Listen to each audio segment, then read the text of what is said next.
Jack board term 2 paper chemistry class 11 2022 का ये प्रश्न पत्र है। देखिए प्रश्न पत्र इस प्रकार है। इसको 3 खंड में बांटा गया है, को, खो, गो, और कुल क्वेश्चन है आपका 19-19। सेक्शन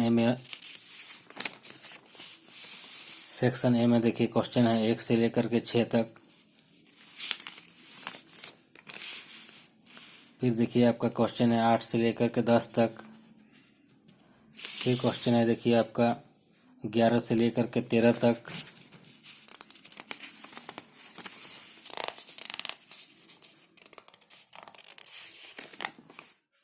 फिर क्वेश्चन देखिए आपका है ये 14 नंबर क्वेश्चन। फिर 15 नंबर क्वेश्चन। फिर देखिए ये 17 नंबर क्वेश्चन। फिर देखिए ये 18-19 नंबर क्वेश्चंस। मैं एक एक प्रश्न का सॉल्व करके आपको बता रहा हूँ। देखिए ये जो आपका है सेक्शन ए में जो है आपका आंसर यानी 5 क्वेश्चंस यानी 5 प्रश्नों का उत्तर देना है।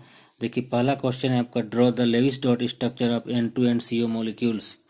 ये 2 नंबर का प्रश्न है। इसमें पूछा जा रहा है कि N2 मॉलिक्यूल और CO मतलब कार्बन मोनोऑक्साइड अणु जो है इसका लेविस बिंदु संरचना बनाना है, यानी draw the Lewis dot structure of the molecules N2 and CO। N2 मतलब होता है डाइनाइट्रोजन और CO मतलब होता है कार्बन मोनोऑक्साइड का मॉलिक्यूल। देखिए Lewis dot structure of N2 इस प्रकार से बनेगा।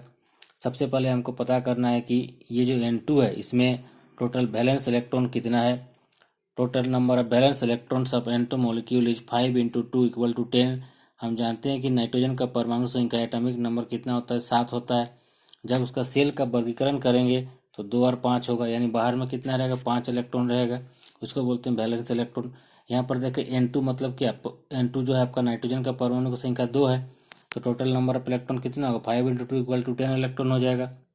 तो इस प्रकार से लेविस डॉट जब स्ट्रक्चर बनाएंगे देखिए तो N देखिए ये N का एक एटम है, ये N का दूसरा एटम है। ये देखिए N का बाहर में इसका जो एनवायरनमेंट है इसका देखिए 3 और 2 5 इलेक्ट्रॉन इसका बाहर में है। इस N का एटम जो है इसमें भी देखिए 3 और 2 5 इलेक्ट्रॉन बाहर में। इस प्रकार से जो दोनों नाइट्रोजन एटम है उसका सराउंडिंग में कितना है आपका 5-5 इलेक्ट्रॉन है। तो हम लिख दिए N+N। जब ये N2 मॉलिक्यूल बनाएगा तो ये ऑक्टेट कंप्लीट करेगा। देखिए 5 में से 3-3 इलेक्ट्रॉन दोनों आपस में क्या करेगा, bond sharing of electron to form covalent bond, यानी N जो एटम है ये आपस में N2 मॉलिक्यूल बनाने के लिए 5 में से 3-3 इलेक्ट्रॉन का आपस में शेयर करेगा। इस प्रकार हम लिख सकते हैं। देखिए 1 2 3 इलेक्ट्रॉन इस नाइट्रोजन के द्वारा दिया जा रहा है इलेक्ट्रॉन, और दूसरा नाइट्रोजन के द्वारा भी आपका 3 इलेक्ट्रॉन दिया जा रहा है, और 5 में से 2-2 इलेक्ट्रॉन इसके पास बच रहा है। तो हम जानते हैं कि एक जोड़ा इलेक्ट्रॉन से एक सिंगल बॉन्ड बनता है। इस प्रकार से क्या होगा आपका यहाँ पर दोनों N के बीच में शेयरिंग ऑफ इलेक्ट्रॉन कितना है, 6। तो आपका 3 कोवेलेंट बॉन्ड बनेगा और 2-2 इलेक्ट्रॉन जो है देखिए इसके पास रह गया। इस प्रकार से हम N2 को लेविस डॉट डायग्राम के रूप में लिख सकते हैं। दूसरा देखिए Lewis dot structure of CO। तो CO जो कार्बन मोनोऑक्साइड है इसका total number of valence electrons होगा आपका 4 और 6, यानी दोनों को जोड़ देंगे 10 हो जाएगा। वो कैसे, तो कार्बन का परमाणु संख्या होता है यानी एटॉमिक नंबर होता है 6, सेल डिवीजन होगा आपका 2-4, तो बाहर में हो गया इसका वैलेंस इलेक्ट्रॉन 4। ऑक्सीजन का एटॉमिक नंबर होता है 8, यानी 2-6, बाहर में इसका वैलेंस इलेक्ट्रॉन हो गया 6, दोनों को जोड़ देंगे तो 10 इलेक्ट्रॉन हो जाएगा।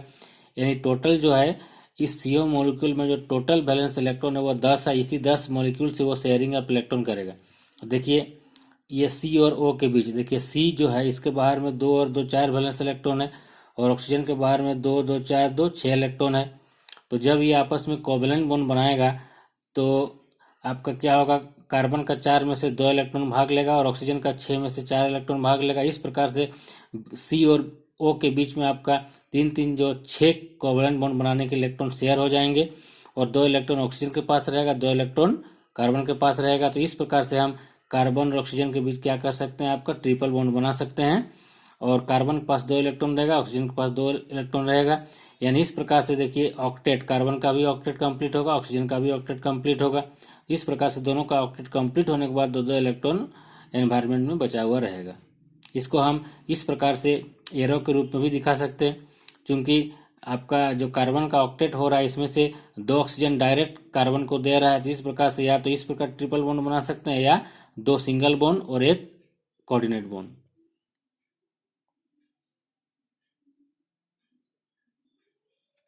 दूसरा प्रश्न है what is the total number of sigma and pi bonds in the following. ये भी 2 नंबर का प्रश्न है। बोल रहा है कि दिया गया जो मॉलिक्यूल्स है उसमें टोटल सिग्मा और पाई बॉन्ड की संख्या कितना है, इसको गिनना है। देखिए पहला मॉलिक्यूल आपका ए में है C2H6, इसको बोलते हैं इथेन। इथेन का स्ट्रक्चर बनाएंगे तो CH3 इस प्रकार से होगा। तो C और H के बीच कितना होगा, C और H गिनने पर आपका 6 होगा। तो C और H में क्या है, ये सिग्मा बॉन्ड है। इस प्रकार से यहाँ सिग्मा बॉन्ड का संख्या कितना होगा, 7। और पाई बॉन्ड चूंकि कहीं पर भी डबल बॉन्ड नहीं है, C के बीच डबल बॉन्ड नहीं है, CH के बीच डबल बॉन्ड नहीं है, तो पाई बॉन्ड की संख्या हो जाएगा 0। इस प्रकार से इथेन में सिग्मा बॉन्ड का संख्या 7 है और पाई बॉन्ड का संख्या 0 है। दूसरा आपका मॉलिक्यूल दिया हुआ है C2H4, इसको बोलते हैं इथिन। इसका स्ट्रक्चर देखिए इस प्रकार बनेगा CHH, C double bond C, उसके बाद CHH। इस प्रकार से देखिए C और H यानी कार्बन हाइड्रोजन के बीच सिंगल बॉन्ड होगा और कार्बन कार्बन के बीच एक सिग्मा बॉन्ड होगा, दूसरा पाई बॉन्ड होगा। इस प्रकार से गिनने पर सिग्मा बॉन्ड का संख्या 5 होगा और पाई बॉन्ड का संख्या 1 होगा।